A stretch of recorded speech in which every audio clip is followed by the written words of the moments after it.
Good morning, girls. The second important document of company is Articles of Association.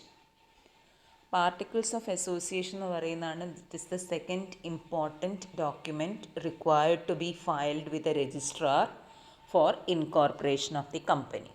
അപ്പോൾ the Articles of Associationൽ എന്താണ് ഉണ്ടാവുക എന്ന് വെച്ചാൽ they are the bylaws or rules and regulations that govern the management of its internal affairs and the conduct of business.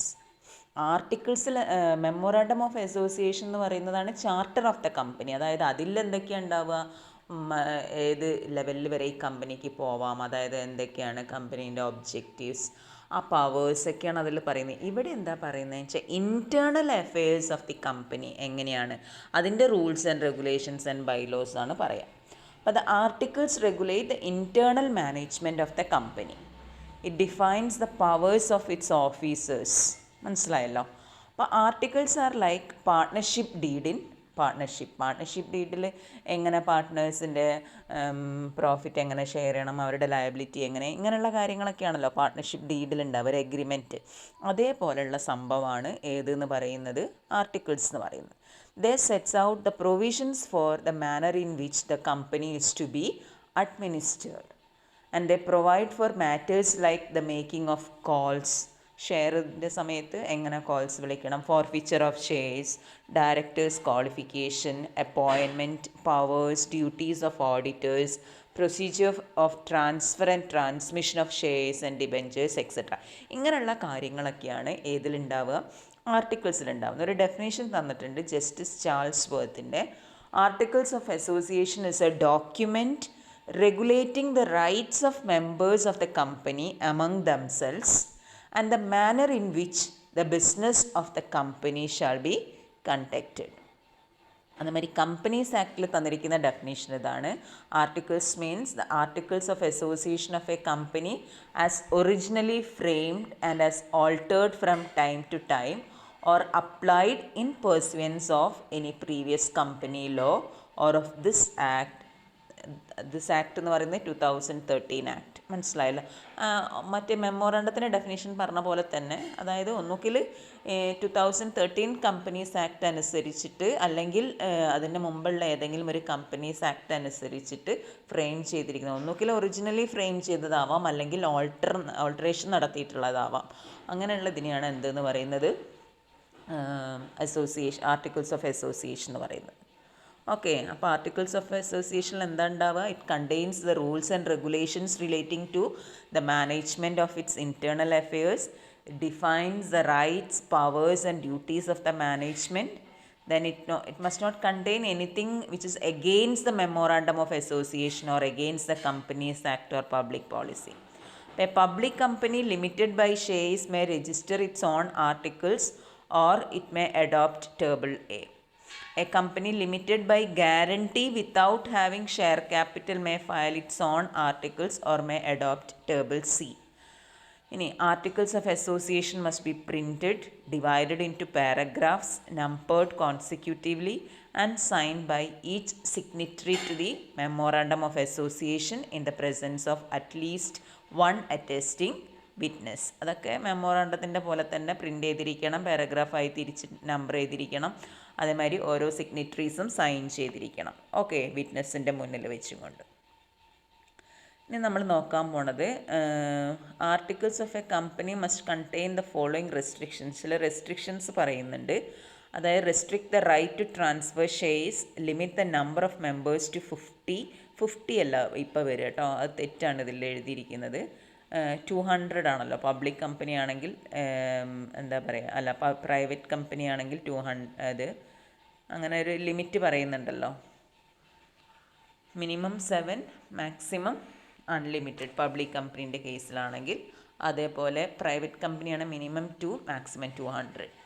Prohibit an invitation to the public to subscribe for any shares or debentures of the company എന്നാണ് പറയുന്നത്. അപ്പോൾ ഇങ്ങനെയുള്ള restrictions എന്തെങ്കിലും ഉണ്ടെങ്കിൽ അതൊക്കെ ആർട്ടിക്കിൾസിൽ ഉണ്ടായിരിക്കും. അപ്പോൾ ആർട്ടിക്കിൾസിൻ്റെ registration എങ്ങനെയാണെന്നുള്ളതാണ് അടുത്തതായിട്ട് പറയാൻ പോണത്. According to section 7 subsection 1, At the time of registration of the company, they shall be filed with a registrar with whose jurisdiction the registered office of the company is proposed to be situated. The memorandum and articles of the company duly signed by all the subscribers of memorandum in the prescribed manner. അപ്പം എവിടെയാണോ registrar office ഉള്ളത്, ഈ മെമ്മോറാണ്ടത്തിനെ പോലെ തന്നെ ഈ articles of അസോസിയേഷനും എന്താക്കിയിരിക്കണം എന്നാണ് പറയുന്നത്, it shall be filed with the registrar. Every type of company, whether public or private and whether limited by shares or guarantee, having a share capital or not having a share capital, or an unlimited liability company, must register their articles of association. അതായത് ചുരുക്കി പറഞ്ഞാൽ എല്ലാ type of കമ്പനീസും അവരുടെ articles register ചെയ്തിരിക്കണം എന്നുള്ളതാണ്. It should be filed with a registrar. Okay. And next we can see what is the importance of articles of association. Articles of association of the company is a business document that provides for regulation to manage the affairs of the company. It is an agreement between the shareholders and between the company and the shareholders. Okay, it is a public document na parayunnu, public document, and shareholders are presumed to have constructive notice of the regulations of the articles of association of the company. അതായത് എങ്ങനെയാണ് ഓരോരുത്തരുടെ powers, ഓരോ ഓഫീസേഴ്സിൻ്റെ powers, അങ്ങനെയുള്ള എല്ലാ കാര്യങ്ങളും ഇതിൽ അടങ്ങിയിട്ടുണ്ടാവും. The only point to be considered is that article should not be against the provisions of Companies Act or memorandum. അത് മാത്രം ശ്രദ്ധിക്കേണ്ട ആവശ്യമില്ല. മെമ്മോറാണ്ടത്തിൽ പറഞ്ഞതിന് അപ്പുറമായിട്ടുള്ള റൂൾസ് ആൻഡ് റെഗുലേഷൻസ് ഒന്നും ഇതിലുണ്ടാവാൻ പാടില്ല. അതേമാതിരി കമ്പനീസ് ആക്ടിൻ്റെ പ്രൊവിഷൻസിന് എഗെയിൻസ്റ്റ് ആവാനും പാടില്ല. Any clause of the articles which violates any of the provisions of Companies Act or memorandum will be void എന്നാണ് പറയുന്നത്. അപ്പോൾ അങ്ങനത്തെ എന്തെങ്കിലും ഒരു ക്ലോസ് ഉണ്ടെങ്കിൽ ആർട്ടിക്കിൾസിൽ, അങ്ങനത്തെ എന്താ പറയുക, എഗെയിൻസ്റ്റ് ദ പബ്ലിക് പോളിസി, അല്ലെങ്കിൽ against the provisions of companies act, അല്ലെങ്കിൽ എഗെയിൻസ്റ്റ് എന്താ പറയുക മെമ്മോറാണ്ടം ആണെങ്കിൽ അതെന്തായിരിക്കും എന്നാണ് പറയുന്നത്, അങ്ങനത്തെ പ്രൊവിഷൻസൊക്കെ ആർട്ടിക്കിൾസൊക്കെ വോയിഡ് ആയിരിക്കും, അതിന് വില ഉണ്ടാവില്ല. Similarly, the articles must be in accordance with the general law of the country and public policy. Articles of association is considered to be very important document for the administration and management of the company.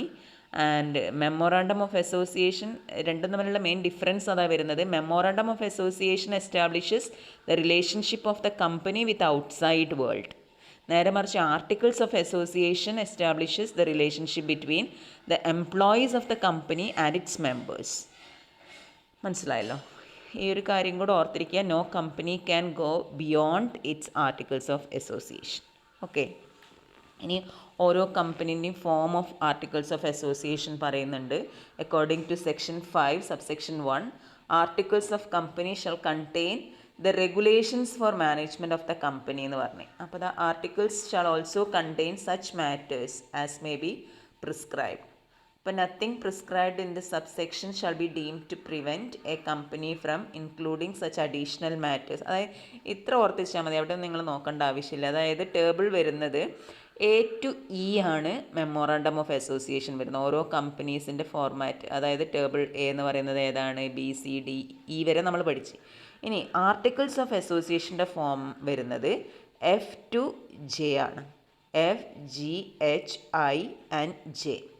മനസ്സിലായോ? F എന്ന് പറയുന്നത് articles of association of a company limited by shares.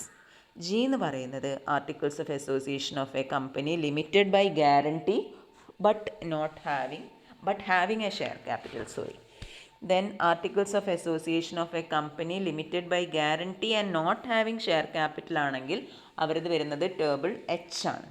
then I പറയുന്നത് articles of association of an unlimited company and having a share capital. ഇനി articles of association of an unlimited company and not having a share capital ആണെങ്കിൽ they should follow table J.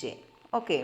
അപ്പോൾ company may adopt all or any of the regulations contained in the model articles applicable to such company എന്നാണ് പറയുന്നത്.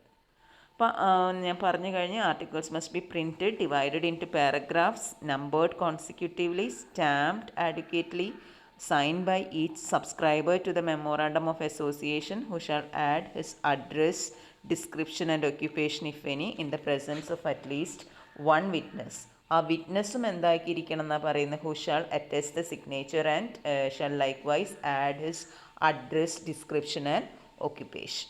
Okay, next we can see what are the contents of articles of association. നമ്മൾ contents of memorandum പഠിച്ച് 6 clauses, name clause, situation clause എന്നൊക്കെ പറഞ്ഞിട്ട്, അതേപോലെ ആർട്ടിക്കിൾസിൻ്റെ contents നമുക്ക് എന്താണെന്ന് നോക്കാം.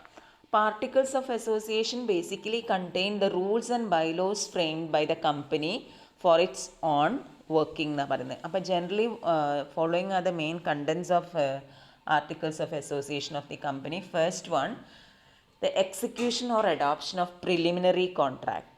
അപ്പോൾ അങ്ങനെ എന്തെങ്കിലും ഉണ്ടെങ്കിൽ അതിൻ്റെ ഡീറ്റെയിൽസ് വേണം. The share capital and it subdivision into different classes of shares. ഏതൊക്കെയാണ്? പ്രിഫറൻസ് ഷെയർസ് ഉണ്ടെങ്കിൽ അത്, ഇക്വിറ്റി ഷെയർസ് ഉണ്ടെങ്കിൽ അങ്ങനെ എല്ലാ ഡിഫറെൻറ്റ് ക്ലാസ്സസ് ഓഫ് ഷെയർസും അതിൻ്റെ സബ് ഡിവിഷനും. Then rights of different classes of share holders and procedure for variation of their rights. അപ്പം എന്തൊക്കെയാണ് ഓരോ ക്ലാസ്സസ് ഓഫ് ഷെയർ ഹോൾഡേഴ്സിൻ്റെ റൈറ്റ്സ്, അല്ലെന്തെങ്കിലും വേരിയേഷൻസ് അതിൻ്റെ ഉണ്ടെങ്കിൽ അതിൻ്റെ പ്രൊസീജിയർ എങ്ങനെയാണ്, അങ്ങനത്തെ ഡീറ്റെയിൽസൊക്കെ.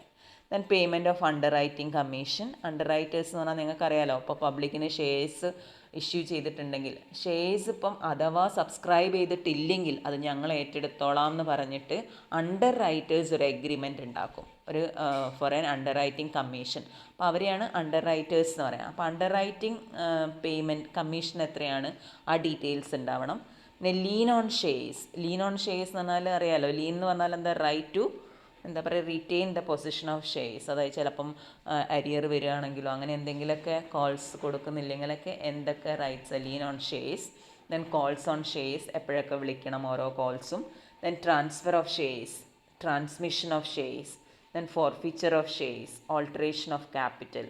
പിന്നെ conversion of shares into stock, capitalization of profit. ചില കേസിൽ പ്രോഫിറ്റ് ക്യാപിറ്റലൈസ് ചെയ്യേണ്ടത്, അങ്ങനത്തെ എന്തൊക്കെ ഡീറ്റെയിൽസ് ഉണ്ടോ ഇതെല്ലാം ഉണ്ടായിരിക്കണം. Buy back of shares. Then general meetings and proceeding of at general meetings. Then adjournment of meeting, voting rights of members, proxy and their appointment. Proxy എന്ന് പറയുന്നത് ഇപ്പോൾ ഒരു മീറ്റിങ്ങിൽ ഇപ്പം ഒരു മെമ്പർക്ക്, ഒരു ഷെയർ ഹോൾഡറിന് മീറ്റിംഗ് അറ്റൻഡ് ചെയ്യാൻ പറ്റിയിട്ടില്ല, അയാൾക്ക് അയാളെ പ്രോക്സിനെ അയക്കുക. അതായത് പ്രോക്സി എന്ന് പറയുന്ന ഓതറൈസ്ഡ് ഏജൻ്റാണ്. അപ്പോൾ അയാൾക്ക് പകരമായിട്ട് ഈ അപ്പോയിൻറ്റ് ചെയ്തിരിക്കുന്ന പ്രോക്സിയാണ് പോയിട്ട് മീറ്റിംഗ് ഒക്കെ അറ്റൻഡ് ചെയ്യാം. അപ്പോൾ ആ details, proxy and their appointment, അതിൻ്റെ എന്താ പറയുക, ഏതൊക്കെ രീതിയിൽ പ്രോക്സിനെ അപ്പോയിൻറ്റ് ചെയ്യാം, അതിൻ്റെ നിയമങ്ങളാട്ടോ.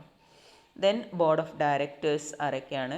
Then proceedings of the board. Then appointment, terms and remuneration of chief executive officer, manager, company secretary or chief financial officer.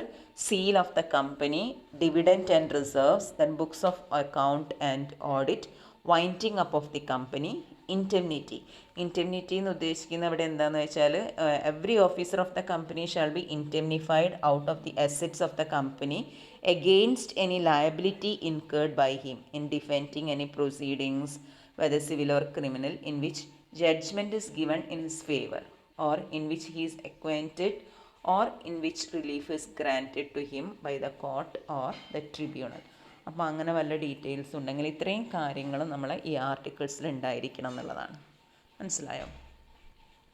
അപ്പോൾ entrenchment of provisions in articles, ചില സമയത്ത് എന്താ പറയുക, section companies act 2013 introduces entrenchment provisions in respect of provisions of in respect of articles of association of an company.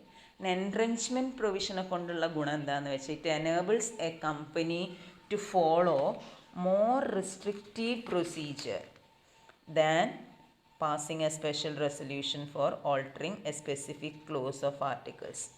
അതായത് it means the addition of the provision which makes amendments either more difficult or almost impossible. അതായത് ഓൾട്ടറേഷനിൽ എന്തെങ്കിലും മാറ്റങ്ങൾ വരുത്താനുള്ള ആ ഒരു ഡിഫിക്കൽട്ടിനെയാണ് പറയുന്നത്. അതായത് the provisions of entrenchment shall only be made either on formation of a company or by an amendment in the article agreed to by all members of the company in the case of a private company and by a special resolution in the case of a public company. അപ്പോൾ ഇങ്ങനെയുള്ള അമെൻമെൻ്റ് ഒക്കെ വരുത്തണേ private കമ്പനീൻ്റെ കേസിലാണെങ്കിൽ എല്ലാ മെമ്പേഴ്സും എന്താക്കിയിരിക്കണം എന്നാണ് പറയുന്നത്, അവർ agree ചെയ്തിരിക്കണം. നേരെ മറിച്ചിട്ട് public കമ്പനീൻ്റെ കേസിലാണ് സ്പെഷ്യൽ റെസൊല്യൂഷൻ തന്നെ പാസ്സാക്കണം. അങ്ങനെയൊക്കെ എന്താ പറയുക, കുറച്ചും കൂടെ ഒന്ന് സ്ട്രിക്റ്റ് ആക്കി ഈ അമെൻമെൻറ്റ് കാര്യങ്ങളൊക്കെ, ഓൾട്ടറേഷനും. Where articles contain provisions for entrenchment, whether made on formation or by amendment, the company shall give notice to the registrar of such provisions in such forms and manner as may be prescribed in Rule 10 of Companies Rule 2014. Okay, അപ്പോൾ thank you. ഇന്ന് articles എന്താണെന്നുള്ളത് മനസ്സിലാക്കി വെച്ചാൽ മതി. നാളെ നമുക്ക് alteration